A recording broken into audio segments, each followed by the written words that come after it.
Hi, I'm Dr. Dyan Johnson, and it is time for a weekly sleep tip. So I've been talking in this space recently about grief and how it pertains to sleep and what we can kind of do about it and how we can frame it. You know, one of the things that I love about hypnosis and self-hypnosis is it's about how we perceive things. And when we learn self-hypnosis, we learn that we can change our framework, we can change our perception, and that changes our entire physical reality. That's one of the reasons why I have found that learning self-hypnosis is one of the most, if not the most empowering thing that I've ever come across, that I've ever experienced, and that I've ever taught to people. It's one of the reasons that I created the Deep and Easy Sleep Self-Hypnosis packages that are downloadable through my website, because I think that when we learn self-hypnosis, we learn to transform our lives. And so that's why I wanted to talk about grief in this series, and particularly as it pertains to sleep. Because I think that when we realize that we can utilize grief and we can have a framework about it, we can think about it rather than just feeling a victim of it, we can also transform it and allow it to transform us in a way that's really beneficial, and that helps us, in fact, to sleep better.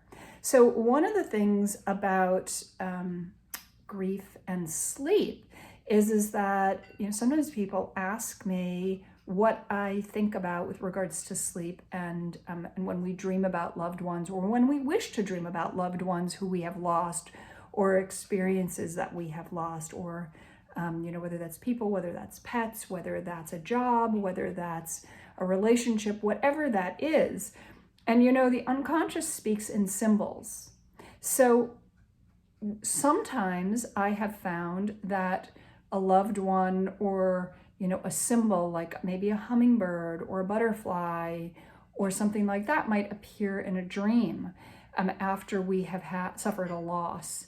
And I really do believe that that is the unconscious giving us a sign and a symbol that we are integrating, and that person, that experience is speaking to us, is present with us.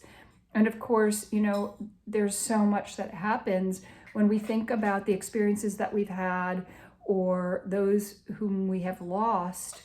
You know, it's like, well, yes, it's a physical thing, but it's also, grief is more of an emotional state. It's more of an experiential state. It's more of an energetic state. And so it makes a lot of sense that in our dream realms, that there are these symbols that are part of that integration. Now, sometimes people will dream about a person or a pet or something that was meaningful to them that they have lost and that they've been grieving, and they find that sometimes really comforting.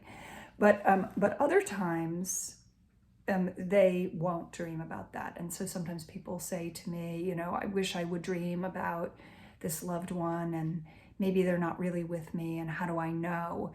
And what I say to that is, I think that that those energies, those experiences speak to us in different ways. Some people tend to have more dreams about it, and some people don't. And that doesn't mean that the people who have dreams about their loved ones are more connected than those who don't.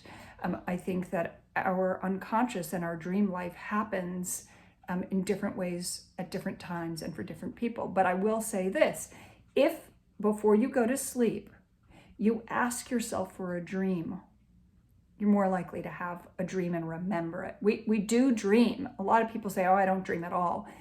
That's not true. We go through the REM, rapid eye movement, and the non-REM, which is non-rapid eye movement, stages of sleep every night. In order to survive, we have to go through these cycles of sleep in some manner. And sometimes people have sleep disorders where they have deficits or extra of some of those, but we do have to sleep in order to survive.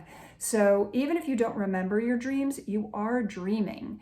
And you can ask yourself for dreams, and you can even ask yourself for dreams about loved ones, and you might get those dreams, or you might get symbols of that.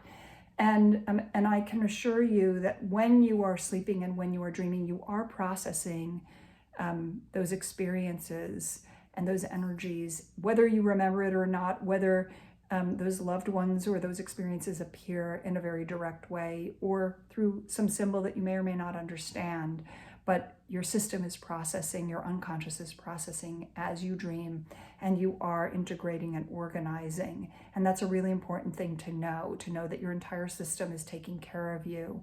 You don't have to stay alert and vigilant about it, but also you can live your life and engage in an awake, present way in your life, and you're not losing that that loved one or that experience more because you're living the rest of your life and being happy. In fact, you're integrating it even more. So that's, I think, a helpful thing to know. All right, so you can go to the link in my profile if you would like to download some free materials that will help you hopefully to sleep better. All right, sweet dreams.